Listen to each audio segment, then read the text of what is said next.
Hallo und herzlich willkommen zum Abendstunde und zum Live-Event. Die Notenbank Fed ist dran. In den USA gibt es die erste Zinssenkung, ja oder nein? Nach langer Zeit, die erste ist es ja noch nicht. Wir haben ja schon den Pivot gesehen, aber seitdem stehen wir relativ still. Festgesetzt am Zinsband 4,25 bis 4,5% Zinsen. Donald Trump möchte, dass die Zinsen gesenkt werden und Donald Trump ist gerade live. Deswegen muss ich auch ein bisschen kurz rüberblicken. Er nennt gerade einen Sondergesandten für China. China-Fragen natürlich sehr spannend. Da wird er auch wieder gerade gefragt, das mal gleich noch mit einzustreuen. Wie es mit den Zöllen ist. Wird es Ausnahmen geben für Babywaren etc.? Nein, ich weiß es nicht, ich weiß es nicht, ich weiß es nicht. Und wie sieht es aus mit den 145% Zöllen, die nun stehen? Ob die etwas zurückgenommen werden sollen, sagt er, davon geht er nicht aus. Das ist schon mal eine Aussage. Deswegen ist am Markt gerade ein bisschen, hat er gleich wieder einen Dip gesehen, aber ja, das, was er heute sagt, das muss morgen auch nicht mehr stimmen. Ne? Deswegen bei Donald Trump ist das immer ein bisschen schwierig und es wirkt auch nicht mehr so richtig. Ne? Wir hatten jetzt mehrfach auch die Aussagen, ja, es gibt endlich die Gespräche mit China, die wollen verhandeln etc. Gab es ja in der Nacht auch. Ne? Und es soll ja am Wochenende wirklich verhandelt werden, aber der Markt hat kaum noch reagiert und das perrt so langsam ab und möchte was sehen. Ähm, ja, es ist nicht offen, die Zölle zurückzunehmen von 145%. Goldman Sachs sagt, von 145 werden sie auf 60% zumindest gedeckelt. Da gibt es auch einige prominente Stimmen, die sagen, selbst wenn sie auf 60% sind, lässt sich eine Rezession nicht vermeiden. Aber gut, das ist diese ganz große Unbekannte, die wir haben. Donald Trump einmal so, nächsten Tag ist Donald Trump so. Und Jerome Powell ist heute dran, der US-Notenbankchef, und der muss sich entscheiden. Und für ihn wird es natürlich extrem schwierig sein. Er kann sie auch nicht einsortieren. Er wird ganz klar sagen, wir müssen erstmal beobachten, wie sich die Zölle auswirken, was für Zölle überhaupt kommen. Ne? Donald Trump weiß es ja, wie eben jetzt gerade live gesprochen, auch noch nicht genau, wie es weitergehen soll. Da weiß es der Fed-Chef eben auch nicht. Und wird natürlich auch die weiteren wirtschaftlichen Daten, er wird also auf Zeit spielen. Sehr wahrscheinlich sehen wir in 5 Minuten oder 4 Minuten keine Zinswende, keine Zinsänderung. Also der Zins bleibt stabil, vermutlich auch keine großen Änderungen im Kurzstatement. Das gehen wir dann auch Stück für Stück gleich durch. Es sind ja momentan ereignisreiche Tage, ereignisreiche Wochen mit Donald Trump. Deswegen auch gerade ist er noch live. Ich gucke immer noch mit rüber, wie ich das auch noch mit reinspielen kann, weil er gerade über China spricht. Am Samstag sollen ja die Verhandlungen sein. Die erste Verhandlungsrunde, der US-Finanzminister hat ja das schon etwas runtergespielt. Ne? Es gibt keine großen Diskussionen, es ist erst eine erste Annäherung. Ne? Das wird sich hinziehen. Das haben wir ja mehrfach hier schon besprochen. Und bevor wir hier loslegen, kurz der Hinweis noch, ich habe nochmal die Aktion live geschaltet. Ne? Das wurde ja super aufgegriffen. Hier die Aktion für meinen Traders Club. 5 Euro pro Monat für 2 Monate lang, anstatt 24,95. Nur heute, den Link habe ich gepostet, oder poste ich nochmal in den müsst ihr hineingucken, dann könnt ihr mit reinkommen. Da gibt es weitere Informationen. Nur solange der Livestream läuft, danach ist das Angebot weg. Ja, und ansonsten sehen wir uns sehr gerne im Traders Club. Ich habe auch die Märkte kurz im Blick. Seitdem Donald Trump das gesagt hat mit den Zöllen, ist er wieder etwas nervös, der Markt. Und ja, ich gucke mal kurz, was er noch erzählt. Geht ein bisschen in Außenpolitik hinein. Ja, ne, die größte Aussage war, dass er die 145% Zölle eigentlich keine Grund sieht, diese anzupassen nach unten, ne? Also, die Basisannahme ist ja ein bisschen, dass sie, ja, so auf 60% am Ende gedeckelt wird, was immer noch gigantisch wäre. Aber wir wollen auf die Fed schauen, weil, Jerome Powell, der US-Notenbankchef, der muss die Sache ja nun irgendwie einsortieren. Und ich habe es schon gesagt, er spielt vermutlich sehr auf Zeit. Wir schauen mal auf Jerome Powell seine Performance. Die können wir hier noch mal sehen für die letzten 8 Sitzungen. Das ist quasi der Kursverlauf S&P 500. Hier gab es dann das Kurzstatement, 20 Uhr sehen wir gleich. Und dann hier so Pressekonferenz, hinten raus hat er gerne seine Schwächephase. Ne? Das ist Jerome Powells Performance zum Fed-Tag. Hoch rein, sage ich immer, schwach raus. Und das haben wir in letzter Zeit sehr häufig gesehen. Das ist das Mittel der letzten 8 Sitzungen.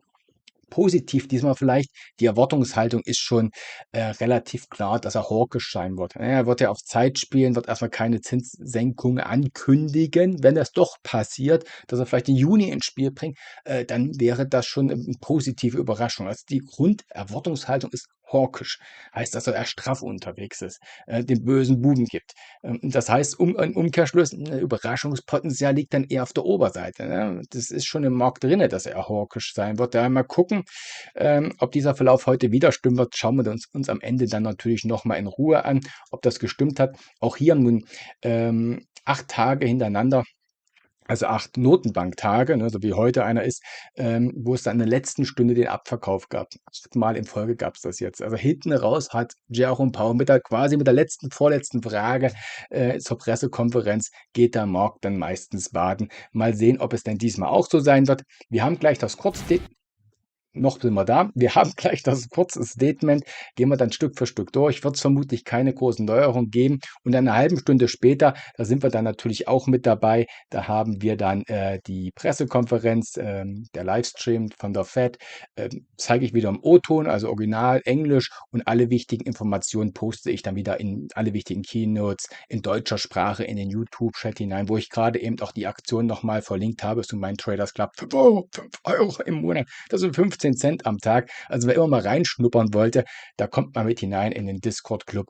Gibt's alles, ne? Live-Informationen, Research, auch heute die Analyse von Goldman Sachs zum FED-Tag, habe ich auch nochmal ausführlich gepostet, die ja relativ sagen, der wird ja nicht überrascht und die Überraschung ist eher auf der Oberseite, als dass die Märkte ja schon das Negative eingepreist haben.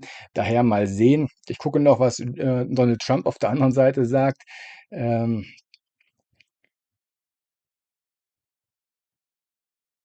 Ja, da ist die Frage auch, das poste ich da auch als ein Traders Club hinein, auch mit Video. Sind Sie bereit, die Zölle zurückzunehmen, um China an den Verhandlungstisch zu bringen? Die einfache Antwort von Donald Trump, nein. Also die Zölle von 145% ist er nicht bereit, erstmal nach unten zu bringen. Möchte er nicht. Was machen die Märkte? Das Kurzstatement ist jetzt raus. Ich gucke mal kurz von Leitzins. Hat sich vermutlich nicht geändert. Die Marktreaktion ist ja auch relativ. Vielen Dank, Mario, für deine Spende. Den Kaffee werde ich mir morgen früh mit sehr gerne gönnen. Ja, der Leitzins unverändert bei 4,5, also 4,25 bis 4,5. Die Fed hat ja so eine Spanne, gibt sie ja bekannt im Gegensatz zur EZB. Also unveränderter Leitzins, das war die Erwartungshaltung. Wir gehen jetzt dann gleich mal durch, wo das Kurzstatement Anpassung hat vermutlich nicht viele. Die Algos sind da immer schneller. Was macht der Kurs? Der Kurs macht kaum was. Von daher ist es vermutlich nicht sehr viel, was sich hier verändert hat. Aber das schauen wir uns gleich in Ruhe an. Dann gehen wir auch gerne kurz auf die Märkte nochmal hinein. Ich mache mal kurz oben die Märkte mit an, nicht nur den Livestream, damit ich hier informiert bin. Ja, habe ich sonst noch was hier für euch? Also hawkisch werden wir bereits erwartet. Goldman Sachs geht davon aus, dass wir heute eine Schwankungsbreite haben für die Pressekonferenz von ungefähr 1,1%. Ja, das ist ein bisschen, liegt ein bisschen über dem Durchschnitt der letzten 4 Sitzungen, war die Schwankung nicht mehr so groß und diesmal etwas drüber, aber 1,1%. Wir hatten jetzt mit den Zöllen, da hatten wir teilweise 5% Schwankung, ist das auch noch im Rahmen. Also 1,1%. Das wird auch interessant zu sein, wohin nun Jerome Powell den Fokus legt. Er auf die, geht dir, also ich habe im Chat noch mit an. Vielen Dank für die Kaffeespende. Dafür wird das Dankeschön. Der Fokus wird interessant sein, wo er den Fokus legt. Auf die Konjunktur oder weiter auf die Inflation. Zuletzt hat er ja ziemlich die Inflation in den Mittelpunkt gerückt. Heißt zugleich, Fokus auf Inflation, wir können die Zinsen nicht senken. Ne? Das wäre natürlich diese hawkische Komponente. Hatte er sehr weit oben angesetzt. Damals hatten wir viele weiche Daten, so Uni Michigan, Verbrauchervertrauen, Inflationserwartungen sind ja nach oben geschossen, die weichen Daten. Zuletzt hatten wir ein paar harte Daten, ne? PCE, Kernrate, das ist die Inflationskomponente, wo die Fed eben drauf schaut, die waren ja noch gut. War aber natürlich auch März. Ne? Das war genau vor den Zöllen, deswegen ganz schwierig. Donald Trump sagt, oh, dies geht alles runter, wo ich die Zölle mache. Ja, ist der falsche Datensatz, aber ist trotzdem erstmal der Rückgang. Und das könnte er eben mit berücksichtigen, dass er ein bisschen weniger hawkisch auftritt. Wir hatten auch den Arbeitsmarktbericht, der war noch stabil, also kein Grund. Vielen Dank für noch einen Kaffee. Also heute mache ich die Nacht durch. Gibt schon 2 Kaffee dazu. Jetzt weiß ich gar nicht, wo ich war. Der Kaffee hat mich voll rausgebracht. Aber dass er weniger hawkisch auftreten wird, ne? Weil die Inflationsdaten zuletzt, ja, rückläufiger Faktor vor den Zöllen, weiß er auch, dass die Daten etwas besser ausgefallen sind, stabiler ausgefallen sind. Arbeitsmarkt noch stabil. Auf der anderen Seite die BIP-Daten schwach. Was wird er sagen? Wir warten ab. Wir warten ab, was Donald Trump macht, wie seine Zollpolitik wirklich aussieht. Die klare Linie fehlt ja. Und wir warten auf weitere Wirtschaftsdaten ab. Das wird ein abwartender Notenbanktag heute. Wir werden auch keine Wirtschaftsprognosen haben, werden heute auch nicht verkündet. Die gibt es erst wieder im Juni. Deswegen gut möglich, dass es fast ein Non-Event wird. Ich mache mal kurz den Livestream noch aus. Wir gehen mal kurz das Kurzstatement durch. Ich lasse trotzdem mal die Aktion noch hier stehen. Daumen oben darf auch gerne sein, beziehungsweise den poste ich auch gerne den Link hier rein, für alle, die noch in den Traders Club mit hineinkommen wollen. Diese Aktion läuft nur zum Livestream, ne? Läuft wirklich nur zum Livestream. Ich gehe mal kurz durch, was Trump, ich sage mal nämlich gerade, dass das Kurzstatement der US-Notenbank und zugleich spricht noch Donald Trump, deswegen versuche ich das mal ähm, bisschen einzusortieren. Der Markt macht nicht viel draus, weil vermutlich das Kurzstatement ganz ähnlich ist. Inflation bleibt leicht erhöht. Ja, das ist auch keine Veränderung. Hier haben wir jetzt zur Arbeitslosenquote, hat sich auf niedrigem Niveau stabilisiert.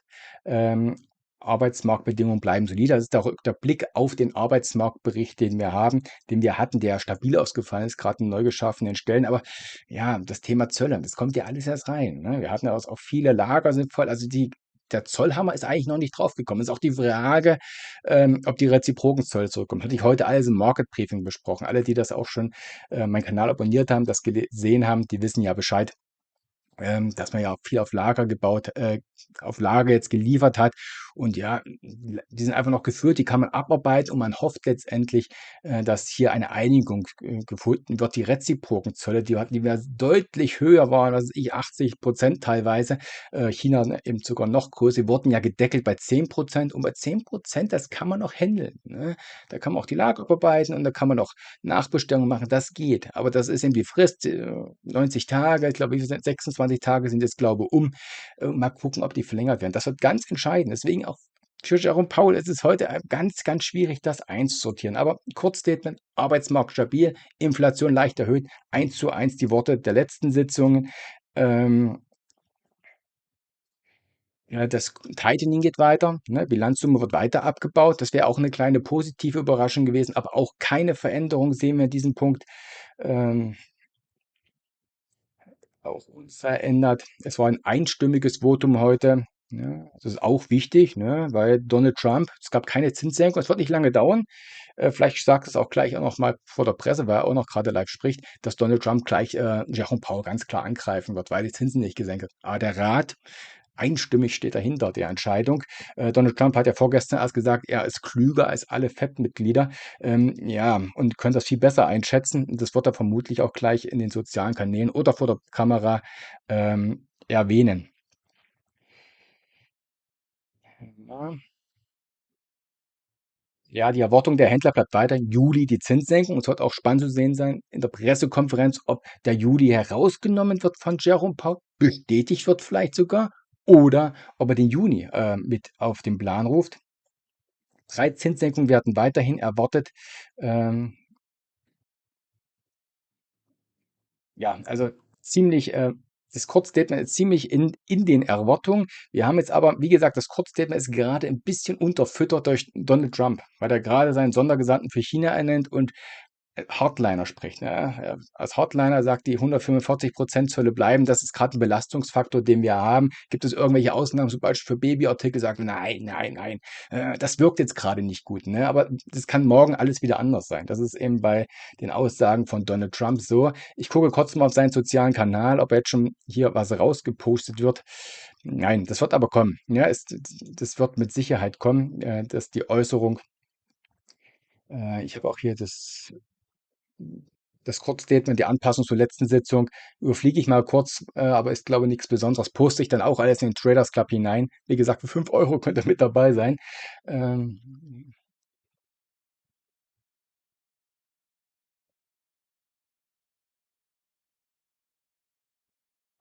das ist einfach, als wirklich eine Übergangssitzung, mehr oder minder eine Übergangssitzung. Es ist eine kleine Änderung gibt es. Die einzige nennenswerte Änderung ist die Erwähnung des steigenden Risiken einer höheren Arbeitslosigkeit und einer höheren Inflation. Ja, das ist dann der Punkt Stagflation. Ja, also das ist die einzige Änderung, die wir haben. Schwankungen bei den Exporten, ja. Ja, also das ist fast eins zu eins das gleiche Statement, aber Änderung, Gefahr höherer Arbeitslosigkeit, heißt schwächere Konjunktur und höhere Inflation. Und das ist eben das Ding da, was dann als Stagflation daherkommt und für die Notenbank ja, der schlimmstmögliche Fall ist. Ja, was macht man? Sorgt man dafür, dass die Preise stabil werden oder stützt man die Konjunktur? Also Zinsen senken, Zinsen erhöhen, da ist man in der Falle. Ne? Das ist ganz schwierig, dort zu agieren. Und auch deswegen wird die US-Notenbank heute auch gleich in der Pressekonferenz in 20 Minuten, die wir hier live verfolgen werden, wird sie auf Zeit spielen. Bin ich mir ziemlich sicher. Das Kurzstatement geht dahin. Das Kurzstatement unterstreicht das Stagflationsrisiko und auch alle, die jetzt noch reingekommen sind, nochmal kurz die Zusammenfassung. Die US-Notenbank hat die Zinsen gleich gehalten, unverändert. Voll die Erwartung, es lag 3%, war die Wahrscheinlichkeit, dass heute die Zinsen angepasst werden. Ja, haben wir nicht gesehen. Wir liegen bei 4,25 bis 4,5. Wir haben im Kurzstatement nur eine kleine Änderung, aber die Änderung hat es ein bisschen in sich, ist eine negative Änderung, dass eben die Arbeitslosigkeit, die Risiken für die Arbeitslosigkeit steigt, also Risiken für die Konjunktur und die Risiken für die Inflationsschub wird ebenso genannt, also Stagflationsszenario wirkt erstens jetzt auch negativ auf den Markt, geht erstmal runter, kein Wunder, aber wir haben eben auch eine Aussage, die fast zeitgleich reingekommen ist von Donald Trump, der seinen Gesandten für China vorgestellt hat und hat sich als Hardliner gezeigt, möchte keine Ausnahmen für die Zölle verkünden und möchte auch nicht die 145% Zölle, die aktuell dastehen und die kompletten Handel eigentlich zum Erliegen bringen mit China. Ich habe ja auch im Traders Club da die Containerfrachtraten gepostet, die sind kollabieren und die ist auch nicht bereit, diese 145% nach unten zu bringen, um China auch an die Verhandlungstische zu bringen. Also gerade ein Hardliner von Donald Trump und eben das leicht hawkische Kurzstatement der Fed sorgen dafür, dass der Markt gerade etwas unter Druck gerät. Alle, die noch dabei gekommen sind, ihr seht ja auch die Aktion. Da habe ich heute nur noch mal für den Livestream jetzt aktiviert. Wir sind dann in 15 Minuten, sind wir auch so Pressekonferenz mit dabei. Da gibt es alle Informationen auf deutscher Sprache dann im YouTube-Chat und wir schauen uns den Originalton mit an. Und im YouTube-Chat habe ich jetzt auch noch mal die Aktion gepostet. Könnt ihr gerne mit reinkommen in den Discord Traders Club meinen. Da bleibt er von früh bis abend live informiert. 5-Euro-Aktion. Die hatte ich schon zum Wochenende mal aktiviert und die kam so gut an, dass ich die jetzt auch noch mal hier zum Livestream für euch aktiviere. Könnt ihr gerne teilnehmen und ich schalte euch dann nach der Pressekonferenz dann frei. Das schaffe ich jetzt hier mittendrin nun auch nicht. Ja, mehr kommt ja, glaube ich, auch nicht rein. Also auch die Erwartungshaltung der Märkte ist ziemlich getroffen. Man hat es ja schon hawkisch erwartet. Zinssenkung werden immer noch 3 erwartet und die erste Zinssenkung im Juli. Es wäre für den Markt natürlich interessant, wenn Jerome Powell dort abweicht. Ne? Nennt er gar keinen Zins, vermutlich wird er die Türen sowieso offen halten. Er wird sagen, wir entscheiden von Sitzung zu Sitzung und lehnen uns hier nicht weit aus dem Fenster. Wird er vermutlich sagen, aber haben wir trotzdem einen Hinweis? Ja, vielleicht den nächsten. Wir haben darüber diskutiert schon. Ne? Das kann ja auch sein. Wir haben heute schon darüber diskutiert. Heute gab es keine Mehrheiten. Aber dann vielleicht der nächsten. Also bringt ihr irgendwie den Juni mit hinein, wäre das schon mal positiv für den Markt. Ne? Also Juli ist eingepreist, Juni mit reinbringen. Irgendwie der Fokus doch mehr in der Pressekonferenz. Wenn wir das kurz täten, das war mehr hawkisch, ne, durch das Stagflationsszenario, weicht er davon leicht ab, könnte er die Märkte wieder stützen, wenn er sagt, ja, die Inflation, die Gefahr besteht, aber wir glauben, sie wird nicht so hoch gehen. Wir haben ja auch einige Daten gesehen oder die Konjunktur wird sich halten. Das wird entscheidend sein. Ne? Also Konjunkturfragen legt er den im Mittelpunkt. Es geht doll nach unten, aber Inflation wird schon. Also Fokus auf Konjunktur, was heißt das? wenn man den Fokus auf die Konjunktur legt, er ist bereit zu stimulieren, er ist bereit zu senken, wäre dann positiv für den Markt. Ne? Fokus eher auf die Inflation heißt, oh, wir müssen weiter beobachten, wir können nicht senken, wäre dann eher negativ für den Markt. Aber das poste ich dann alles dann auch in den Chat mit hinein. Erstmal vielen Dank für alle, die mit hineingekommen sind und die auch einen Kaffee mitgegeben haben. Wir schalten dann natürlich, jetzt habe ich die Aktion noch am Laufen hier, wir schalten dann natürlich mit in den Livestream. Der startet dann in, ja, meistens geht schon fast in 10 Minuten los. Dann schalte ich auch mit hinein und bringe dann alle Informationen hier zusammen. Wir können auch gerne mal auf die Statistik hier schauen. Gerade für die letzte Handelsstunde in den letzten 8 Fetttagen, für alle, die von Anfang an dabei sind, die kennen die Grafik schon, aber es sind ja doch mehrere dazugekommen. Jerome Powell hat in den letzten Stunden, immer in der letzten Stunde von diesem Fetttag, also 21 bis 22 Uhr, immer einen Abverkauf gehabt. Mal gucken, ob es diesmal auch so sein wird. Und allgemein seine Performance können wir uns auch noch mal ganz kurz anschauen. Die sehen wir hier für die letzten 8 FOMC-Meetings, also die letzten Fetttage. Er geht meistens, hier ist das Kurzstatement, gibt es erst ein bisschen runter, dann stabilisiert man sich wieder in die Pressekonferenz hinein und hinten raus in der Pressekonferenz gab es gerne die Schwäche. Also hoch rein, schwach raus. Das ist ja auch ein Pauls Performance als Fettchef. Gerade hinten raus, wie gesagt, die letzte Stunde 8-mal hintereinander jetzt Schwäche gesehen, Abverkauf gehabt. Und mal gucken, ob es wieder so sein wird. Momentan zumindest, ja, erste Schwäche, 20 Uhr Kurzstatement haben wir gehabt. Mal gucken, ob es jetzt mit der Pressekonferenz, die gleich beginnt, erstmal wieder nach oben gehen mag. Wie gesagt, eigentlich ist ja viel Hawkisches eingepreist. Ne? Es ist leichter jetzt Dovish zu überraschen, dass er jetzt doch nicht ganz so Hardliner-mäßig daherkommt. Es werden auch viele Fragen kommen. Wie sehen Sie das mit den Angriffen von Donald Trump, dass sie immer so spät sind, dass sie nicht intelligent genug sind? Hat er vieles böse Worte losgelassen. Der Donald Trump wird er vermutlich alles abhängen lassen. Ne? Wir werden das nicht kommentieren. Wird er alles abperren lassen. Und ist, glaube ich, auch die richtige Einstellung, die er dort vertritt. Goldman Sachs, wiederhole ich auch nochmal, Schwankungsbreite von 1,1% sehen Sie während der Pressekonferenz an diesem Tag und mal gucken, ob wir dort auch noch hineinlaufen können. Habe ich sonst noch ein paar interessante, sonst können wir auch noch in Chartbit hineinschauen. Ja, können wir nochmal die Zölle gucken, weil das gerade Thema war. Jetzt sehen wir die Zölle hier bei 145% stehen wir jetzt bei den Zöllen. Donald Trump, alle, die jetzt schon dabei waren, hat ja auch zeitgleich live gesprochen und hat er gesagt, er ist nicht bereit, um China an den Verhandlungstisch zu bringen, um entgegenzukommen, hier die Zölle auch runterzubringen. Ne? Also nicht bereit, hat auch mit negativ reingewirkt, ist Doppelgrätsche, ne? Stagflation und Donald Trump wieder als Hardliner. Momentan sind die Zölle ja so unhaltbar. Ich habe dazu vieles gepostet im Traders Club, auch mit dem Containerfrachtraten, dass das wirklich der Handel hier zum Erliegen bleibt. Und es droht wirklich die Gefahr, dass hier einige Regale leer bleiben. Momentan sehen wir das nicht, weil man davor die Lager richtig gefüllt hat. Wir haben ja auch bei der Handelsbilanz haben wir ja ein neues Defizitrekord gesehen. Warum? Weil die Importe so waren, weil die Lager gefüllt wurden. Und es ist wichtig, dass man das irgendwie jetzt rausnimmt. Deswegen müssen die Zölle runter. Ja, das kann man, die Lager sind irgendwann leer und dann kommen die Probleme. Momentan läuft man auf Puffer und es ist trügerisch ruhig. Und das muss hier zurück. Das ist hier die Prognose von Goldman Sachs, habe ich auch ausführlich im Traders Club gepostet.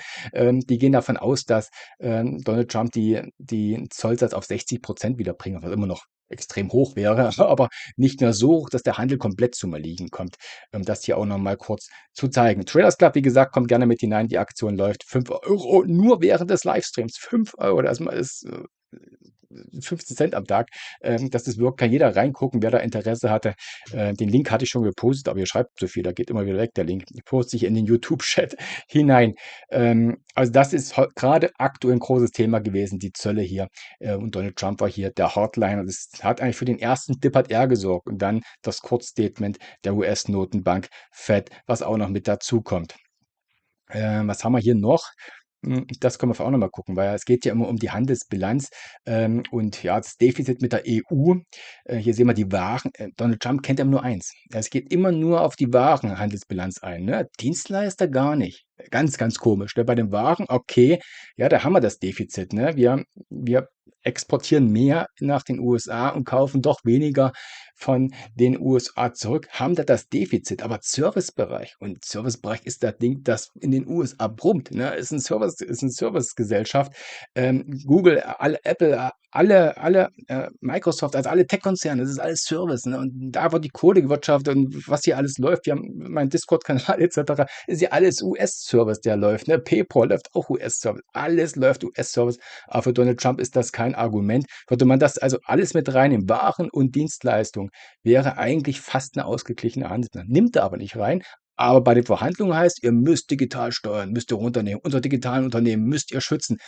Aber er nimmt sie in die Berechnung nicht rein. Deswegen also eigentlich die Verhandlungspartner, jetzt sind wir eigentlich gerade zum Notenbank gehen, jetzt sind wir doch wieder beim Handelsdeal, Handelskrieg, Handelskonflikt. Eigentlich können die Verhandlungspartner, mit denen er verhandelt, können darauf nicht eingehen. Weil das eigentlich nicht, er möchte faire Verhandlungen, aber er bietet es nicht fair an. Ne? Also das muss man auch ganz deutlich sagen. Klar kann man auf vieles eingehen, aber das, was er sagt, bitte hier digital, sonst was Digitalunternehmen stützen, aber die zählen bitte nicht hinein in unsere Handelsbilanz. Das kann nicht sein. Ne? Das kann nicht sein. Deswegen wird die EU hat ja heute auch einige Schlagzeilen schon gestreut mit Gegenmaßnahmen, die wird nicht klein beigehen. Und der wird die EU auch nicht in die Knie zwingen. So groß ist der Handel, ist ein wichtiger Handelspartner, aber nicht der größte. Unser Binnenmarkt ist der größte. Die Stärke der EU, das sind die vielen kleinen Länder, unser Binnenmarkt. Und da können wir gut Geschäfte untereinander machen. Und das wird für Donald Trump ganz schwer sein. Auch für China ist es auch nicht, ist für Donald Trump auch nicht so einfach, die komplett in die Knie zu zwingen. Ne? Es ist auch hier auch ein Einparteienstaat, ne? Und da muckt man nicht so schnell auf. Schwierig, ne? Merkt man sofort, bei den großen Ländern, Partner hat er Schwierigkeiten, Deals zu kriegen. Die kleinen sind auch noch nicht da, wird sicherlich bald was kommen. Aber jetzt möchte ich hier nicht so viel im heißen Brei reden. Ich gucke mal, was ihr im Chat so schreibt. Ihr seid ja schön vertreten. Vielen Dank. Ich habe auch gesehen, dass einige sogar das Angebot schon angenommen haben. 5 Euro. Nur 5 Euro kostet das. Aber nur heute, wirklich, nach dem Livestream mache ich das Angebot aus. Wie gesagt, das sollte nur noch mal kurz die Verlängerung sein für alle, die dabei sind. Alphabet, ja, richtig, auch ein Abverkauf. Ich weiß gar nicht, wie tief es jetzt mittlerweile ist, muss ich ja noch mal kurz gucken. Hatte ich auch gepostet im Traders Club. Also alle, die im Markt live da informiert bleiben wollen, die müssen in den Traders Club hinein. Ja, da ging es darum, dass Apple eine eigene KI-Suche integrieren möchte in die iPhones und Google fliegt damit raus. Ne? Das ist der Punkt, warum Google hier unter Druck geraten ist. Minus 9%. Ja, das tut halt weh.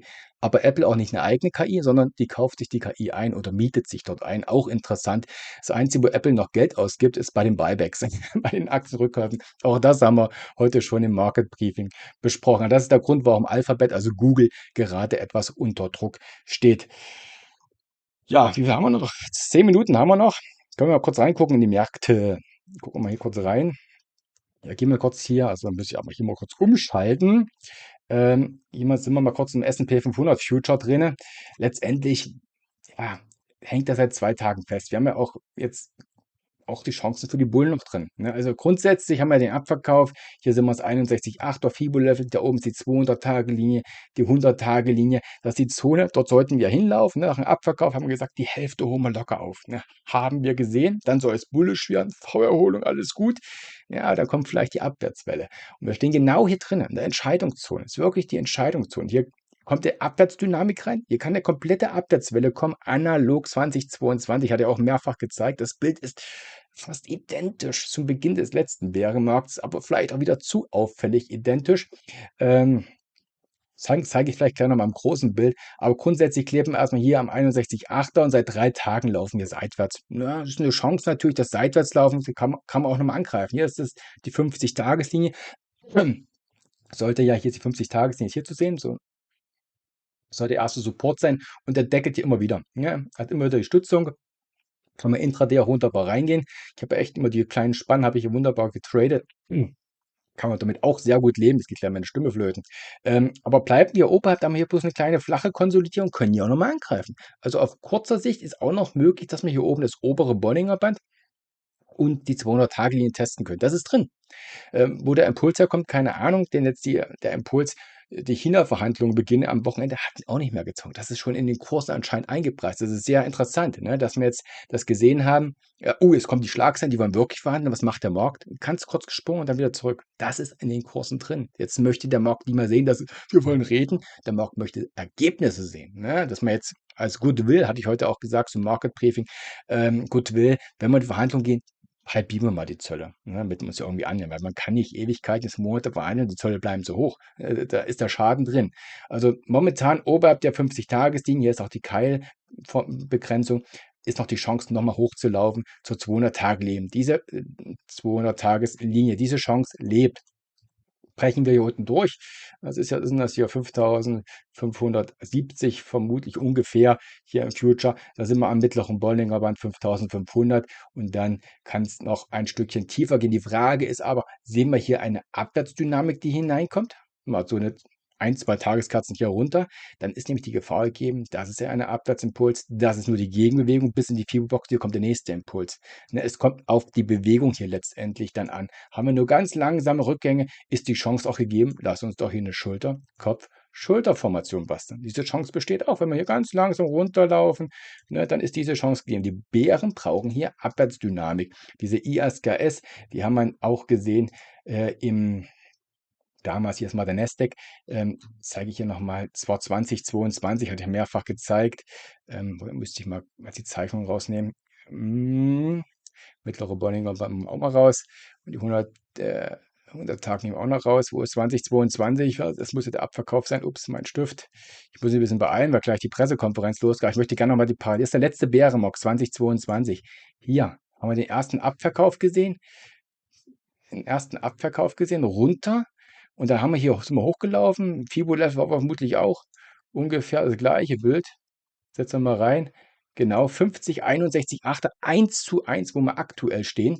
Und die 200-Tage-Linie. Genau dort, wo wir jetzt stehen. Das ist die Bewegung gewesen und damals auch die Chance, ja, vielleicht wird es eine ISKS-Formation. Schulter, Kopf, Schulter. Ja, und wurde es ja auch fast, aber dann sind wir durchgereicht. Dann wurde es doch ein Abwärtsimpuls. Dann war das hier nur die Gegenbewegung und der Bärenmarkt startete. Und das ist momentan ein ganz ähnliches Bild. Es muss ja nicht, aber es soll nur zeigen, dass wir gerade vor dieser Entscheidung stehen. Und hier hatten wir auch das Todeskreuz, die 50-Tages-Linie kreuzt die 200-Tage-Linie. Ich hatte auch gesagt, wo laufen wir nochmal hin? Wir laufen vermutlich nochmal ran.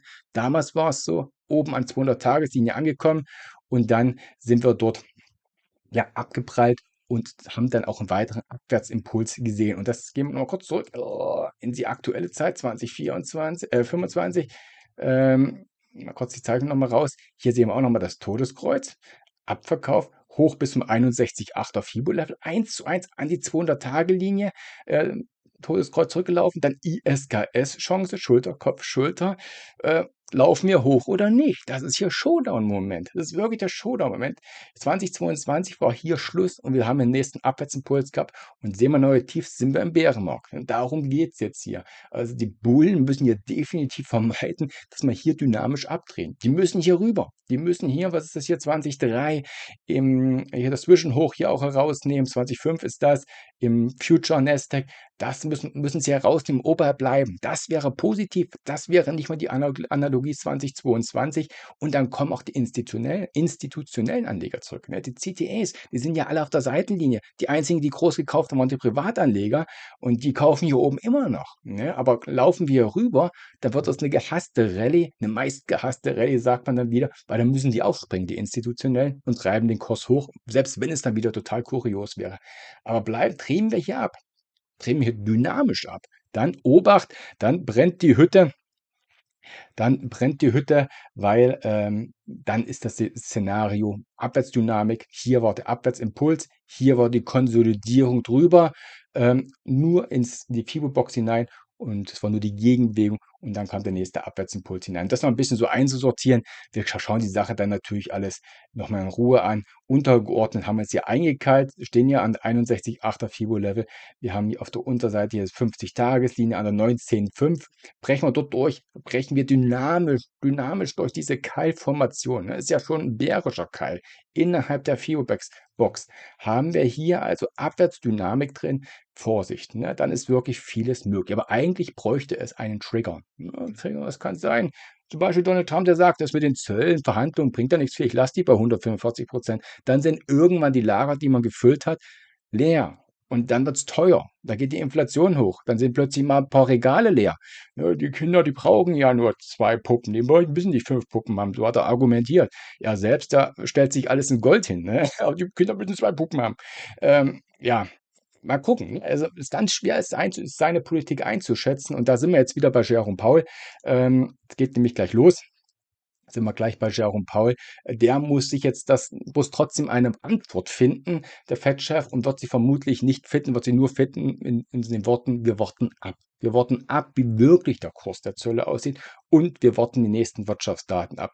Spielt er stark die Stagflationskarte, wäre das negativ. Zieht er den Juni vor für eine Zinssenkung irgendwie indirekt, wäre das eher positiv. Legt er den Fokus mehr auf eine abschwächende Konjunktur, wäre das eher positiv, weil es Zinssenkungen geben kann. Setzt er den Fokus sehr auf die Inflation, wäre es eher negativ. Poste ich aber gleich alles in den Traders Club mit hinein, nicht in den dort auch, ja, in den YouTube-Chat mit hinein, denn wir schalten ja gleich um. Noch läuft der Livestream nicht, noch läuft er nicht, aber ich gucke mal, dürfte gleich starten und dann schalten wir auch mit hinein. Den haben wir ja oben. Dann, wie gesagt, letzte Chance dafür die Aktion, wenn er mit hineinkommen möchte. Ich poste nochmal den Link. Nur 5 Euro für den Traders Club. Alle, die von mitbleiben wollen, von früh bis abend auch Research haben wollen, was die Analystenhäuser decken etc. Oder auch Trading-Ideen haben möchte, kommt mit hinein. Jetzt nur 5 Euro, 5 Euro für 24. Das sind 15 Cent am Tag. Nutzt gerne diese Möglichkeit. Und den Link habe ich nochmal gepostet. Jetzt sehen wir uns gleich im Chat, da gehe ich in den Chat hinein und ich schalte dann das Video ein mit Jerome Powell, bringe den O-Ton und alle Informationen liefere ich dann wie immer in deutscher Sprache in den Chat hinein. Momentan das Szenario, ich kann da mal kurz nochmal zeigen, das Szenario, beziehungsweise Jerome Powell sein Verlauf. Hier ist der S&P 500, hier ist das Kurz-Statement, kurz die Schwäche, haben wir gesehen. Jetzt hier ist Beginn dann der Pressekonferenz, geht der Markt wieder hoch. Er geht langsam ein bisschen wieder hoch. Und dann ungefähr zur Mitte der Pressekonferenz sieht er seinen Peak, bevor dann mit dem Schluss und in der letzten Handelsstunde gab es 8-mal hintereinander die Schwäche, gab es dann die Schwäche in den Schluss. Bisher läuft das ziemlich nach Szenario. Das ist Jerome Powells Performance zum Fed-Tag. Hoch rein, schwach raus. Mal sehen. Also der ersten Dip, der wird zumindest gerade etwas stabilisiert. Mal sehen, ob das dann auch gleich so sein wird. Gut, alle Informationen gibt es dann gleich. Ich gucke noch mal kurz rein, was ihr im Chat geschrieben habt. Ja, was über das Trade? Gibt es irgendwelche Fragen? Glaube ich nicht. Das Primär ist ja wirklich so ein Non-Event. Ne? Es hat ein bisschen mit reingefunkt jetzt mit Donald Trump und seinen China-Äußerungen, die natürlich alles andere als positiv waren. Aber gut, die werden gleich ganz anders sein. Natürlich ich bin mir sicher, ich hatte jetzt schon was gepostet. Jetzt geht es erstmal los. Ich schalte mal hoch und ich bin dann gleich im Chat und dann lesen wir uns dort und den Tonbringer mache ich hier an. Bis gleich.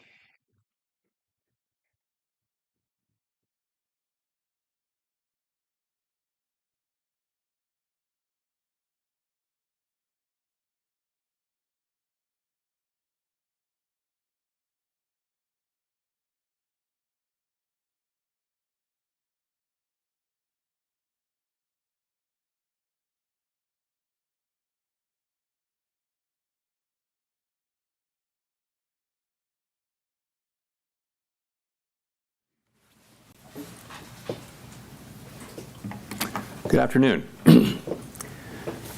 My colleagues and I remain squarely focused on achieving our dual mandate goals of maximum employment and stable prices for the benefit of the American people. Despite heightened uncertainty, the economy is still in a solid position. The unemployment rate remains low, and the labor market is at or near maximum employment.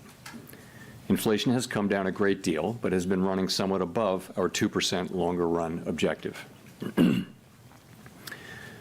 In support of our goals, today the Federal Open Market Committee decided to leave our policy interest rate unchanged. The risks of higher unemployment and higher inflation appear to have risen, and we believe that the current stance of monetary policy leaves us well positioned to respond in a timely way to potential economic developments. I will have more to say about monetary policy after briefly reviewing economic developments. Pardon me. Following growth of 2.5% last year, GDP was reported to have edged down in the first quarter, reflecting swings in net exports that were likely driven by businesses bringing in imports ahead of potential tariffs. This unusual swing complicated GDP measurement last quarter. Private domestic final purchases, or PDFP, which excludes net exports, inventory investment, and government spending, grew at a solid 3% rate in the first quarter. the same as last year's pace. Within PDFP, growth of consumer spending moderated, while investment in equipment and intangibles rebounded from weakness in the fourth quarter. Surveys of households and businesses, however, report a sharp decline in sentiment and elevated uncertainty about the economic outlook, largely reflecting trade policy concerns. It remains to be seen how these developments might affect future spending and investment. In the labor market, conditions have remained solid. Payroll job gains averaged 155,000 per month over the past 3 months. The unemployment rate at 4.2% remains low and has stayed in a narrow range for the past year. Wage growth has continued to moderate while still outpacing inflation.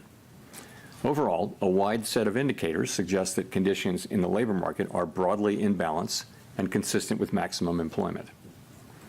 The labor market is not a source of significant inflationary pressures.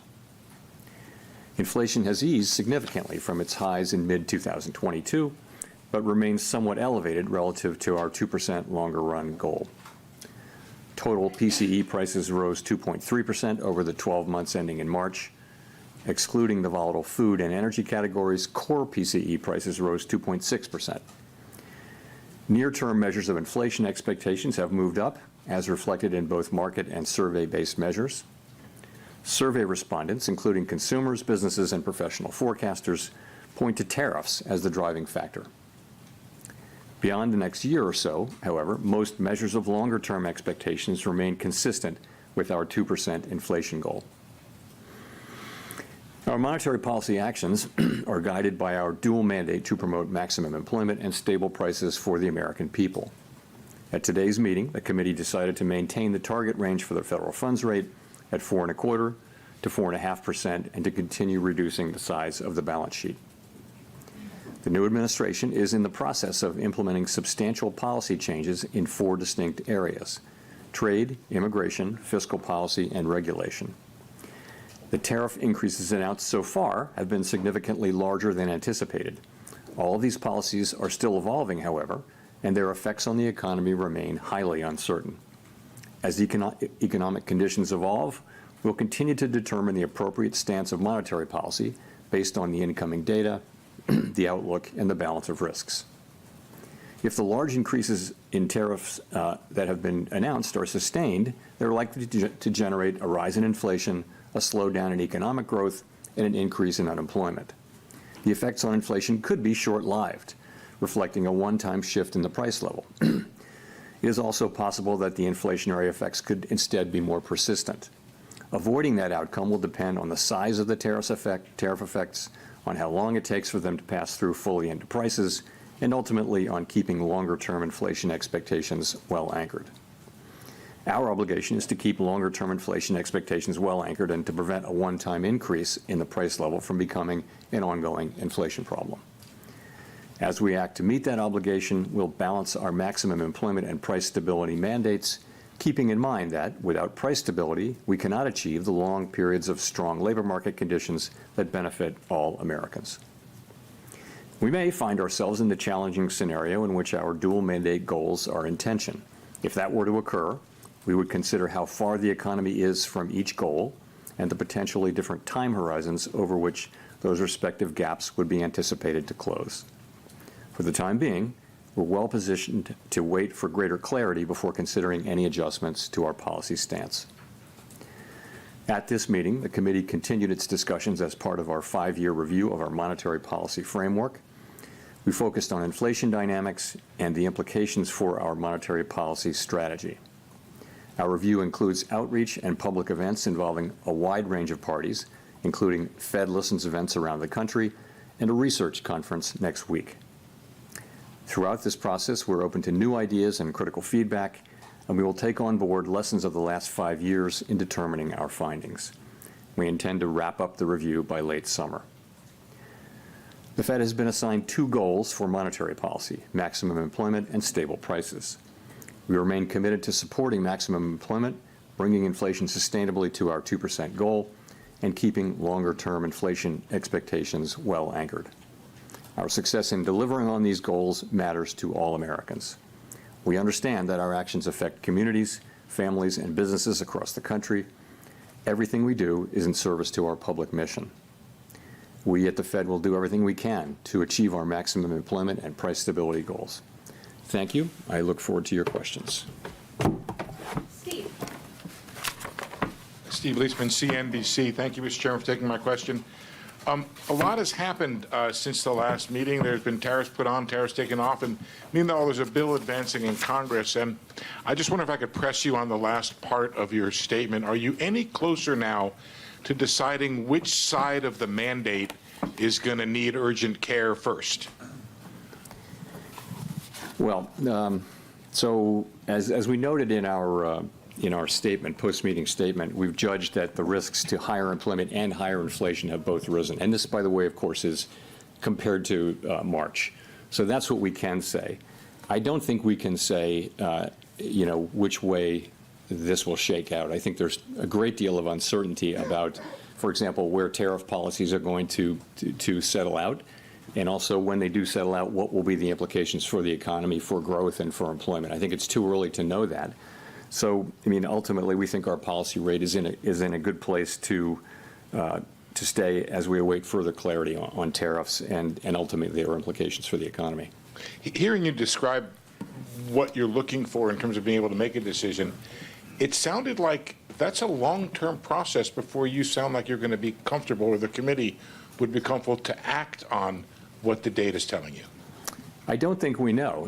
I think if you look at where we are today, we have an economy that, if you look through, the sort of distortions in Q1 GDP, you've still got an economy that looks like it's growing at a solid pace. The labor market appears to be solid.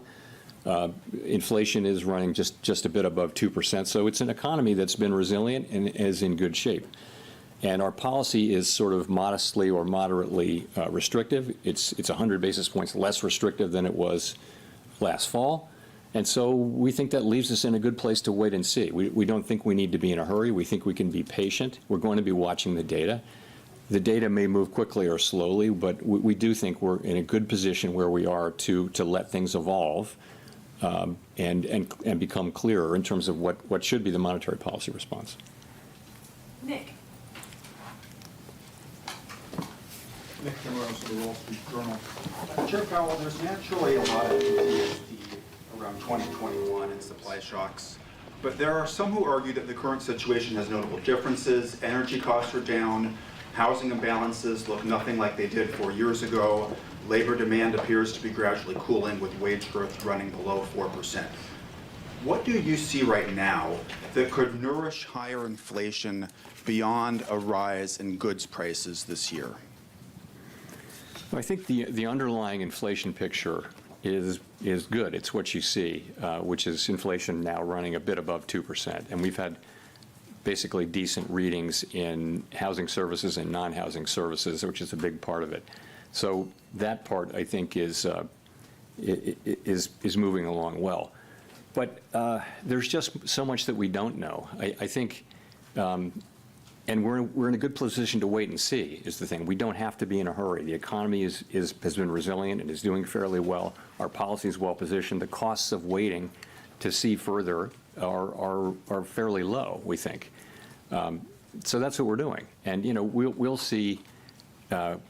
The administration is entering into negotiations with many countries over tariffs. We'll know more with each week and month that goes by about where tariffs are going to land, and we'll know what the effects will be when we start to see those things. So we think we'll be learning. I can't tell you how long it will take, but for now it does seem like it's a fairly clear decision for us to wait and see and watch. So when you say that you don't need to be in a hurry, does that mean that could the outlook change in such a way that a change in your stance could be warranted as soon as your next meeting? As I said, we are comfortable with our policy stance. We think we're in the right place to wait and see how things evolve.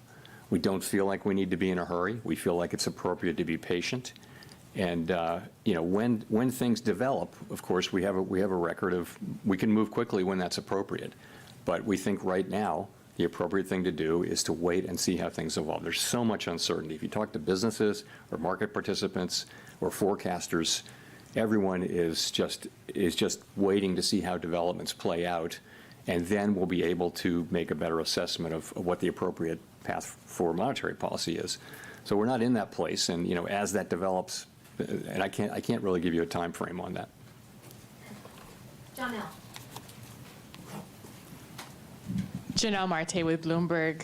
So many economists have been pricing in higher odds of a recession, and several are noting that it is more difficult for the Fed to cut rates preemptively given the higher risks for higher inflation.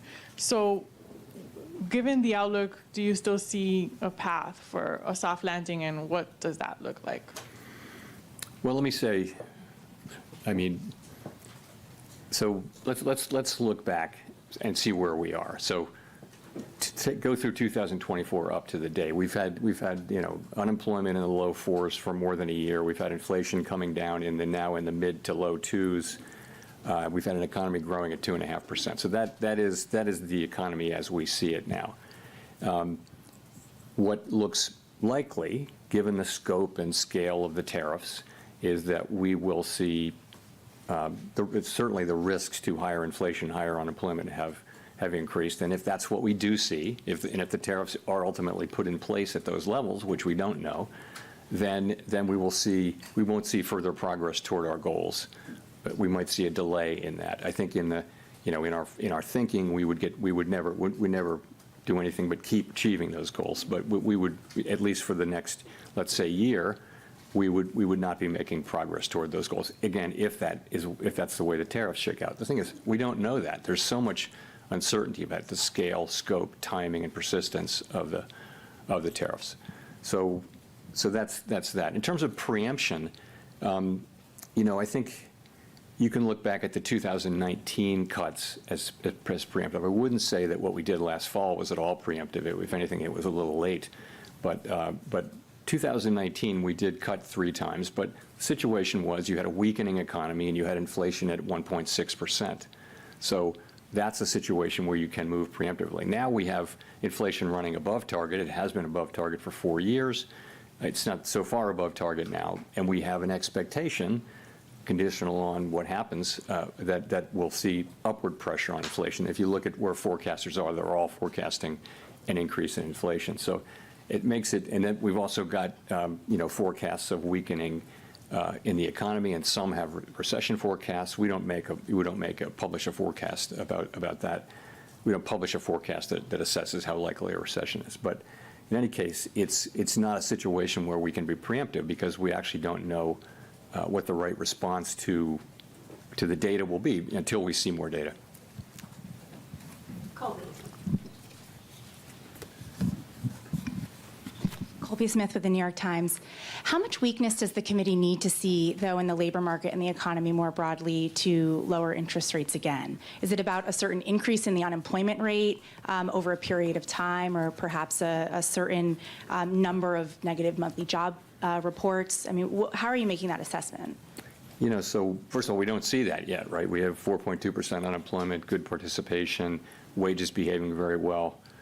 Participation, I mentioned, at a good level. So, with the labor market, we would look at the totality of the data. We'd look at the level of the unemployment rate. We'd look at the speed with which it's changing.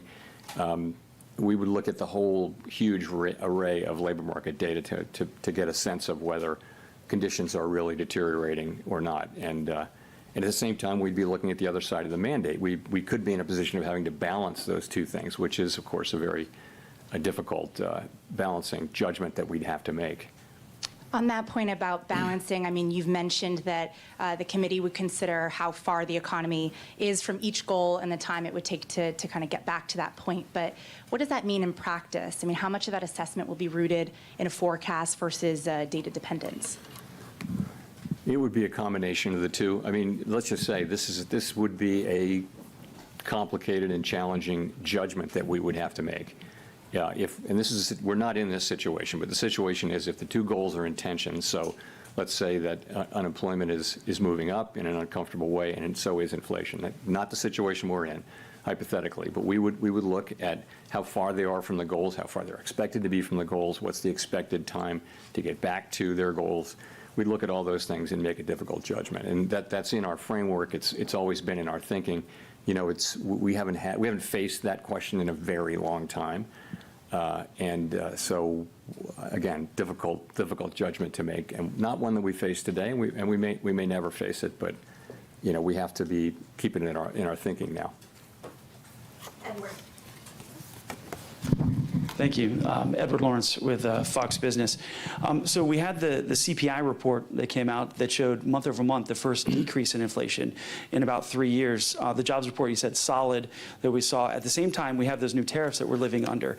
So given this, should the Federal Reserve be cutting rates at all this year? You know, it's going to depend. I think you have to just take a step back and realize this is why we are where we are, is, you know, we're going to need to see how this evolves. There are cases in which it would be appropriate for us to cut rates this year. There are cases in which it wouldn't. And we just don't know. Until we know more about how this is going to settle out and what the economic implications are for employment, for inflation, I couldn't confidently say that I know what the appropriate path will be. So following on that, just, you know, so then how does President Trump calling on you personally, as well as the Federal Reserve, to make rate cuts affect your decision today and affect your job difficulty? Doesn't affect our doing our job at all. So we're always going to do the same thing, which is we're going to use our tools to foster maximum employment and price stability for the benefit of the American people. We're always going to consider only the economic data, the outlook, the balance of risks, and that's it. That's all we're going to consider. So it really doesn't affect either our job or the way we do it. Howard. Hi, Howard Schneider with Reuters, and thanks for the time. I'm wondering, I mean, given the complexity about the first quarter GDP and what lies ahead, I'm just wondering what your intuition tells you about the underlying direction of the economy right now. Many of your colleagues have said they feel growth is slowing. If so, do you have any sense of by how much, to what degree the slowdown may be? What does your gut tell you about how things are evolving out there? My gut tells me that uncertainty about the path of the economy is extremely elevated, and that the downside risks have increased. The risk is, as we pointed out in our statement, the risks of higher unemployment and higher inflation have risen. But they haven't materialized yet. They're really not in the data yet. So that tells me more than by intuition, because I think it's obvious actually that the right thing for us to do is we're in a good place. Our policy's in a very good place, and the right thing to do is await further clarity. And you know, there's usually things clarify and the appropriate direction becomes clear. That's what usually happens. Right now, it's very hard to say what that would be. In the meantime, the economy is doing fine. Our policy isn't, you know, it's not highly restrictive. It's somewhat restrictive. It's 100 basis points less restrictive than it was in, you know, last summer. So we think it's in a good place, and we think the appropriate thing is for us to wait and see and get more clarity about the direction of the economy. Well, let me press you on this idea of the economy being fine right now, because reading the Beige Book very closely the last time around, there was a lot of, you know, negative stuff, negative sentiment that was in there. And I know that everybody's looking at soft data right now. You mentioned it yourself that the sentiment's sour. But the Beige Book was talking about, you know, the beginnings of layoffs in some industries, prices rising in some places, and an awful lot of investment decisions being pushed to the sideline. Doesn't that point to a slowdown? It may well. It just hasn't shown up yet. And you know, we all look at all these sentiment and read many individual comments just to get a better feel. And you know, businesses and households very broadly are concerned and, you know, postponing economic decisions of various kinds. And yes, if that continues and nothing happens to sort of alleviate those concerns, then you would expect that to begin to show up in economic data. It wouldn't maybe show up overnight, but it would show up over weeks and months. And that may be what happens, but it hadn't happened yet. And also, there are things that can happen that will change that narrative. I mean, they haven't happened, but it's possible to imagine things that, but in the meantime, yes, we're watching it extremely carefully like everyone is, but don't see really much evidence of it in actual economic data yet. And by the way, consumers keep spending, credit card spending. It's, you know, it's still a healthy economy, albeit one that is shrouded in some very downbeat sentiment on the part of people and businesses. Michael McKee. Michael McKee from Bloomberg Radio and Television. The Fed's been criticized recently by a former governor for what he calls mission creep. You take on more problems, use more tools, and then end up building tools to deal with the fallout of those tools, which then makes it a given that you will act more aggressively in the future. Is that a fair critique, and is that something you would be looking at in your framework review? Sorry, say the critique again. That the Fed has been involved in mission creep, gets involved in using too many new tools to deal with problems and to go too far. Is that something that the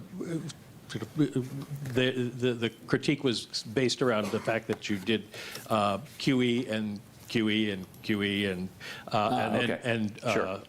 and went beyond the narrow confines of your mandate? So, well, I mean, there are a couple. That's not really beyond the confines of our mandate. Look, I would say this: we did things. Essentially, we're on an emergency footing for a couple of years in the pandemic, and it's very fair and very welcome for people to look back over what we did and say, hey, you could have done this better and different. And one thing we hear a lot is we could have explained QE a little better. We did think we were explaining it in real time. I completely accept the thought that we could have explained it better. There's a lot of thinking that we went on too long with QE. I can tell you that the reason we did was we were concerned that we didn't want a sharp tightening in financial conditions at a time when we thought the economy was still vulnerable. And so we did hold on for a long time to QE, and we, of course, tapered and everything. And then we immediately went into QT, and, we're down a couple of trillion. But I get we certainly, with the benefit of hindsight, could have tapered earlier or faster. That's absolutely right. But this is all very welcome. We knew doing this in real time that we weren't going to get it perfect, and those kind of after action kind of looks are essential, and we're doing the same thing in our review. So on some issues. The other part of that critique is that you've taken on topics that are outside of the mandate, such as climate change and trying to ensure that certain groups are benefited by your economic policies in terms of employment, et cetera. So, okay, on climate, you've heard me say over and over again that we will not be climate policymakers, and that our role on climate is a very, very narrow one. And I think that's what we've done. We've done really very little on climate.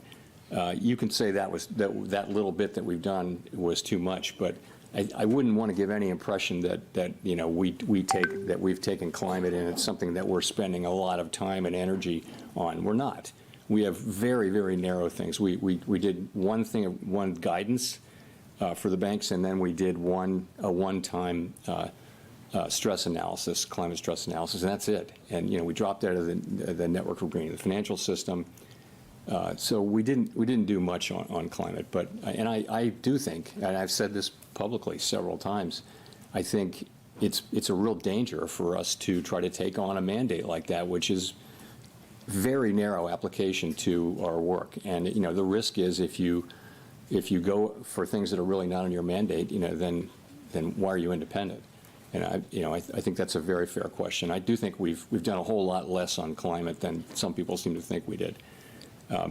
Anyway, that's what I think. Should you have taken on the question of bringing unemployment rates down for specific categories? We didn't do that. What we said was that we never targeted any unemployment rate for individual racial or demographic groups. What we said was that maximum employment was a broad and inclusive goal. And I think what we meant by that was we're going to consider the totality of the country as we look at our maximum employment goal. Of course, we were never going to target any individual group with that, but I think some people, wanted to hear it that way. But that's not at all what we meant.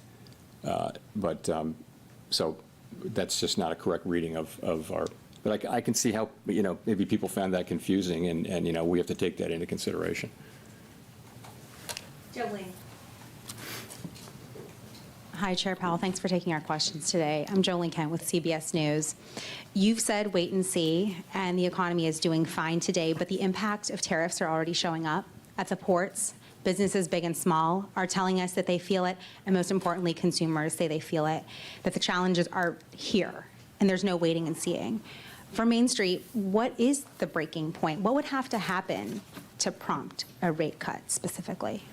Well, so we really don't see in the data yet big economic effects. We see sentiment, there are concerns that higher prices may be coming or things like that. So they're worried now about inflation. That higher prices may be coming or things like that. So they're worried now about inflation. They're worried about a shock from the tariffs, but they really haven't. That shock hasn't hit yet. Okay, so we're going to be looking at the not just the sentiment data, but also the real economic data as we assess what it is we should do. And remember, there will be two effects. One of them would be weakening economic activity, which translates into higher unemployment, and the other would be potentially higher inflation. Again, to say it again, the timing, the scope, the scale, and the persistence of those effects are very, very uncertain. So it's not at all clear what the appropriate response for monetary policy is at this time. And and by the way, our policy is in a good place, so we think we can wait and move when it is clear what the right thing to do is. Really not at all clear what it is we should do. So people are feeling stress and concern, but unemployment hasn't gone up. Job creation is fine. Wages are in good shape.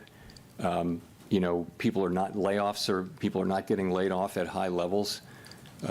Initial claims for unemployment are not increasing, in any kind of impressive way. So the economy itself is still, in solid shape. Just a quick follow-up. President Trump now says he does not plan to remove you as chair. When you heard that, what did you think? I don't have anything more for you on that. I've pretty much covered that issue. Thank you. Chris. Hi, thank you. Chris Rugaber, Associated Press. Well, I just wanted to follow up. Earlier, it sounded like you said it was unclear how the Fed, what kind of interest rate decisions you will make later this year. So does that, in March, there was guidance that 2 cuts might happen. 2 cuts were penciled in for this year. Is that now, that guidance from the last press conference, has that been overtaken by events at this point? We don't do a summary of economic projections at every meeting, as you know. We do it every other meeting, and so this was the meeting when we didn't do it. And we don't also kind of poll people, so I really wouldn't want to try to make a specific projection for where we are relative to that. We will, in 6 weeks, we had the June meeting, and you'll have another SEP. I'm not going to hazard a guess here today as to what it would be.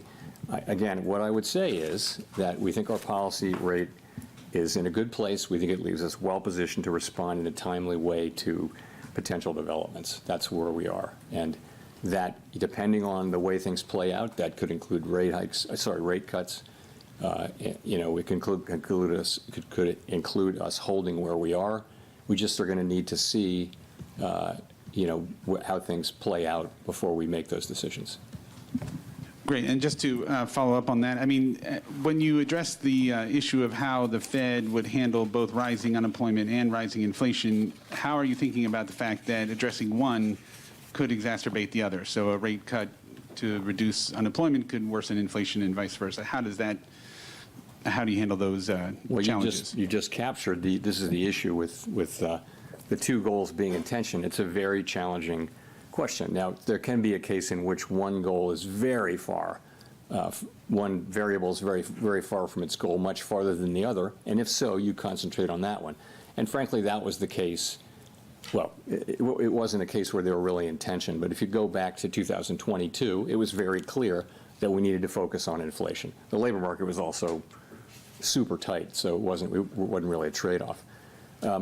you know, I think you know what our framework document says. It says we'll look at how far each variable is from its goal, and also we'll factor in the time it would take to get there. So, you know, that's going to be potentially a very difficult judgment. But the data could break in a way that it's not. You know, I just don't think we know that. The data could easily favor one or the other. And right now, there's no need to make a choice, and no real basis for doing so. Victoria. Hi, Victoria Guido with Politico. I wanted to ask, Congress is currently debating spending cuts alongside extending the tax cuts. And I know you've talked many times about how the path of the debt is unsustainable, but given that we're also talking right now about the economy slowing, potentially even recession, I was just wondering, is there a danger that spending cuts now could slow growth a lot more? You know, we don't give Congress fiscal advice. They're going to do. We take what they do as a given, and we put it in our models and in our assessment of the economy. So I wouldn't want to, you know, speculate on that. I mean, I think we do know that the debt is on an unsustainable level, on an unsustainable path, not at an unsustainable level, but an unsustainable path. And it's on Congress to figure out how to get us back on a sustainable path. And you know, it's not up to us to give them advice. Well, do you think that they should take macroeconomic conditions into account as they look at this? I think they don't need my advice and our advice on how to do fiscal policy any more than we need their advice on monetary policy. Andrew. Thanks, Mr. Chairman. Andrew Ackerman with the Washington Post. In your Jackson Hole comments last year, you said you would not welcome further cooling in labor market conditions. The unemployment rate then was 4.2%, which is what it is now. Many forecasters now predict a higher jobless rate. How has your tolerance for weakening labor market conditions changed compared to a year ago? So it was quite a different situation. What was happening last year is that over the space of 6, 8, 7 months, the unemployment rate went up by almost a full percentage point.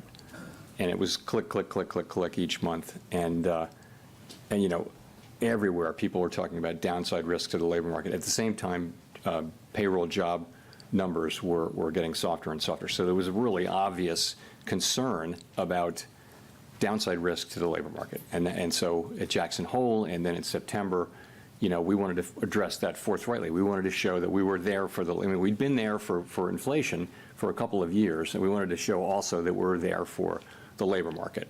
And it was important that we send that signal. Fortunately, since then, the labor market has really, and the unemployment rate have really been moving sideways at a level that is, you know, well in the range of mainstream estimates of maximum employment. So that concern has gotten a lot less. So, you know, you're at 4.2% unemployment. I think we were in a very different situation. Now we have a situation where, you know, the risks to higher inflation and higher unemployment have both gone up, as we noted in our statement, and we've got to monitor both of those. We actually have a potential situation where there may be a trade-off or tension between the two, potentially. We don't have it yet, and we may not have it, but that's what we have, and that's why I think it's a very different situation. I mean, I guess I want to follow up by asking how much of a rise in the jobless rate you could tolerate. Yeah, I can't give you I'm not going to try to give you a specific number. I'll just say we have to now be looking at both variables and which of them is you know, demanding. If one of them is demanding our focus more than the other, that would tell us what to do with policy. If they're more or less, you know, equally distant and equally or not distant, then we don't have to make that assessment. You know, the assessment is you wait. So I'm not going to try to be really specific about what we need to see in terms of a number. But if we did see, you know, significant deterioration in the labor market, of course that's one of our two variables, and we would look to be able to support that. You'd hope that it wasn't also coming at a time when inflation was getting very bad. And again, we're speculating here. We don't know this. We don't know any of these things. It's very hypothetical. We're just going to have to wait and see how it plays out.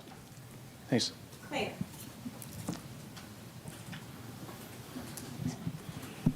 Claire Jones, Financial Times. In terms of getting some clarity, we've got some talks at the weekend in Geneva between the US and China. A lot of economists are attaching an awful lot of importance to what we hear from those talks. How much importance are you attaching to them in terms of judging what will happen to the US economy going forward?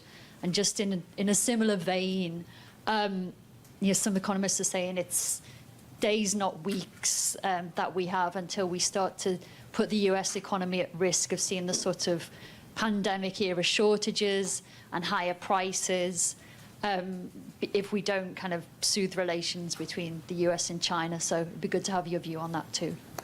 So, these are not talks that we're in any way involved in, so I really can't comment directly on them. So, but what I will say is this, we had, coming out of the March meeting, the public generally had an assessment of where tariffs were going, and then April 2 happened, and it was really substantially larger than anticipated in the forecasts that I had seen and in our forecasts. So, and now we have we're in a new phase where it seems to be we're entering a new phase where the administration is beginning talks with a number of our important trading partners, and that has the potential to change the picture materially or not. And so I think it's going to be very important how that shakes out. But we simply have to wait and see how it works out. It certainly could change the picture, and we're mindful of not trying to make conclusive judgments about what will happen at a time when the facts are changing. And just on the fall in shipping volumes from China over these tensions, I mean, do you share that concern that we could start seeing goods shortages and higher prices in the coming weeks if this isn't resolved very quickly? I don't want to get we shouldn't be involved even verbally in the questions about the timing of these things. Yes, of course we follow all that data. We see the shipping data, we see all that, but ultimately this is for the administration to do. This is, this is their mandate, not ours. And I know as you can see, they're again beginning to have talks with many nations, and that has the potential to change the picture materially. So we'll just have to wait and see.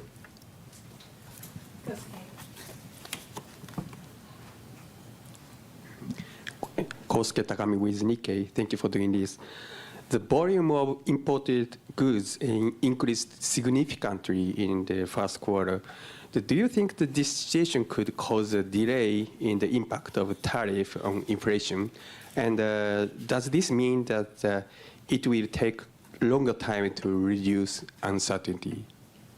The decision we made today? Which decision? So the future decisions. So the volume of the imports, imported goods increased significantly. So the impact on the imported inflation may delay. So what is the impact to your future decision? Okay, so I mean, I think we think that there was a big spike in imports, right? Very big, historically large, really, and to beat tariffs. And now that should actually reverse, so that it's the difference between it's exports minus imports. So and imports were huge, and so that it conveyed a very negative contribution to U.S. GDP, annualized GDP in the first quarter, as we all know. So that could, in the second quarter, be reversed, so that we have, an unusually large contribution to usually positive. That's very likely as imports drop sharply. You could also have, very likely you'll have restatements of first quarter. It'll turn out that consumer spending was higher. It'll turn out that inventories were higher, and so you'll see those data revised up. It may actually go into the third quarter too, and so I think this whole process is going to a little bit make it harder to make a clean assessment of U.S. demand. I mentioned private domestic final purchases, which doesn't have inventories, government, or inventories, government. Anyway, it's a cleaner read on private demand, but that too probably was flattered a little bit by by strong demand for imports to beat tariffs. So that might overstate. It's a really good reading, 3% PDFP in the first quarter. That might actually overstate. So it's not really going to, I don't think it's going to affect our decisions. I will just say, though, that it's a little confusing, and it's probably less confusing to us than it would be to the general public as we try to explain this. It's complicated, and GDP is sending a signal, PDFP is sending a signal. It's a little bit confusing, but I think we understand what's going on. It's not really going to change things for us. Courtney. Courtney Brown from Axios. I guess, we talked about some of the indications of potential layoffs, price hikes, an economic slowdown, all being evident in the soft data.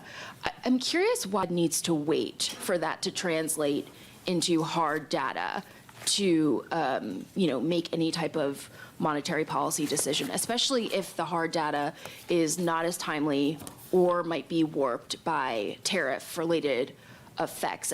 Are you worried that the soft data might be some sort of false warning?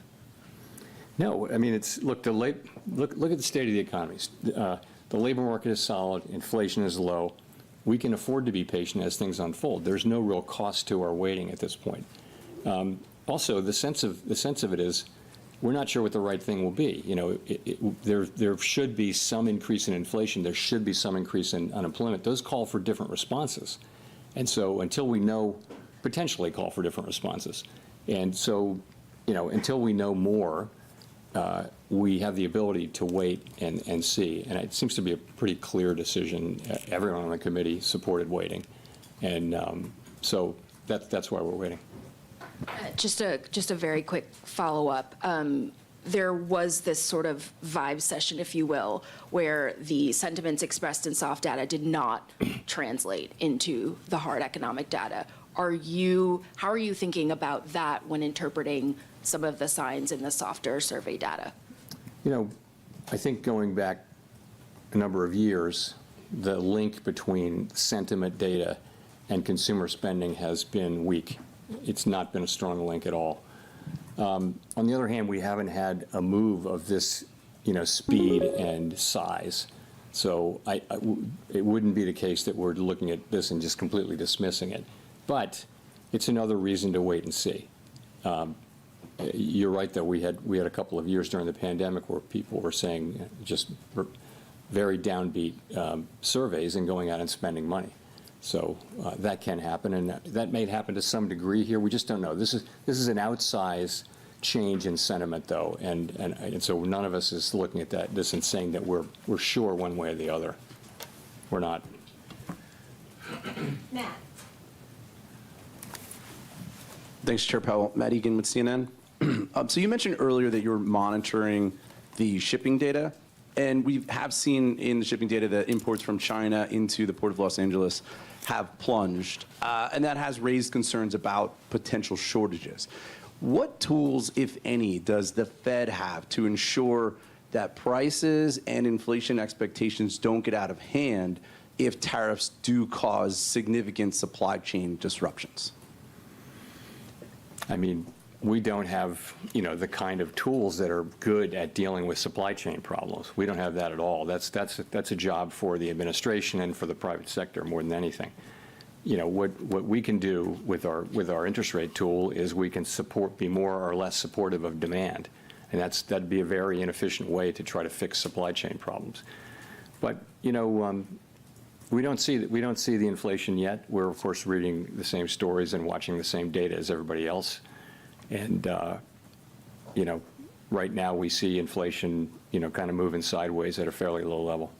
If I could follow up on that, President Trump has indicated that he will likely name a replacement for you when your term as chair expires next year. But your position on the board runs through January 2028, I believe. Would you consider remaining on the Fed board even if you're no longer chair?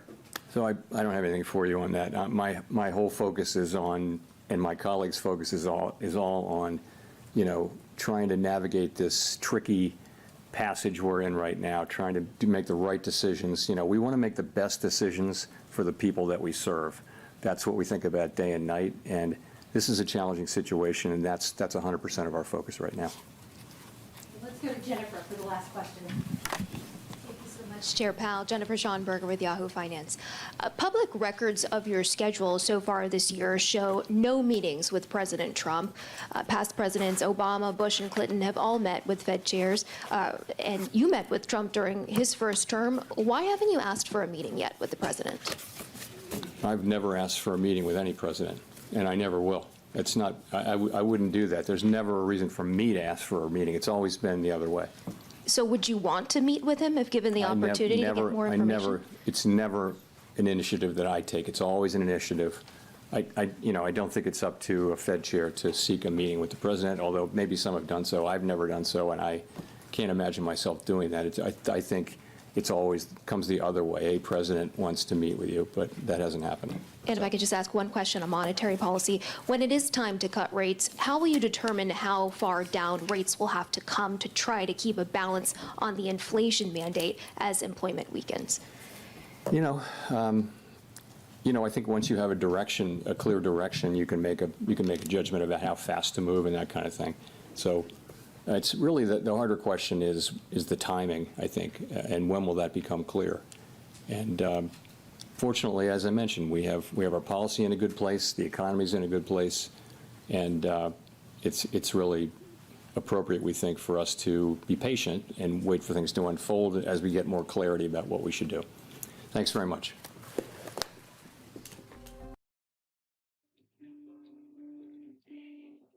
So, da ist er vorbei, der Jerome Powell. Melde ich mich noch mal ganz kurz. Den Ton ja kurz leise jetzt hier, den brauchen wir nicht mehr. Ja, am Ende war es doch schon relativ ähnlich, relativ zu den Erwartungen. Hohe Unsicherheit, datenabhängig sind wir, müssen schauen, wie es weitergeht. Wir wissen ja nicht, wie die Zollpolitik ist. Wenn die Zölle zurückgenommen werden, ja, dann kann viel Risiko herausgenommen bleiben. Die Zölle so bestehen, droht ein Stagflationsszenario, was man ganz schwer durchlenken kann. Ne? Da hängt man der Falle, kann ich senken, kann ich erhöhen die Zinsen. Aber große Unsicherheit, ne? Große Unsicherheit, möchte Daten abwarten und möchte natürlich den Pfad abwarten. Es ging eher ein bisschen dovischer los, ne? Da hat er erwähnt, die Inflation ist stärker zurückgegangen. Ja, das war eine Steigerung zur letzten Sitzung, deswegen ist der Markt sofort erstmal nach oben gegangen.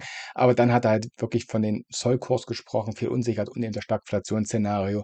Aber eben, ja, data-dependent, unabhängig, man weiß nicht, wohin der Pfad führt, man muss einfach die nächsten Daten abwarten, auch die weichen Wirtschaftsdaten hat er konnte er jetzt nicht genau klassifizieren, wird sicherlich auch hineinsickern, aber es liegt im Gegensatz, so habe ich auch schon gesagt, zur Finanzkrise, ne, wo eben das Kind in den Brunnen gefallen war, der Schaden war und das BIP-Wachstum 5% runtergefallen ist und extremes Misstrauen herrschte, hat Donald Trump ihm noch die Karten in die Hand und die Sache wirklich rückabzuwickeln und sagen, okay, jetzt gehen wir in Verhandlungen, die Zölle lassen wir jetzt erstmal bei 10%, das, was man auch handeln kann. Ne? Und wenn die jetzt wieder reinkommen, hochkommen die reziproken Zölle, ja, dann laufen wir in ein Stagflationsszenario, vermutlich in eine Rezession. Und das weiß Jerome Powell eben auch nicht. Und alle Angriffe von Trump und auf alle Nachfragen zu seiner weiteren Karriere hat er alles abgeblockt. Ne? Da lässt er nichts an sich ran. Nun gut, ich werde dann noch weitere Infos in den Traders Club posten. Wie gesagt, der Link ist, den poste ich noch unters Video, aber nach dem Livestream läuft dann diese Aktion auch aus. Also wenn er reinkommen möchte, für 5 € am Tag, einige haben es genutzt, bitte ein bisschen Geduld, ich muss euch dann auch freischalten. Nutzt gerne noch die Chance, ich poste den Link gerne nochmal in den Chat und dann seid ihr informiert. Vielen Dank fürs Durchhalten, fürs Zuschauen. Wir sehen uns dann morgen zum Market Briefing oder eben nachher noch zum Tagesabschluss im Traders Club. Bis dahin, macht's gut und ciao.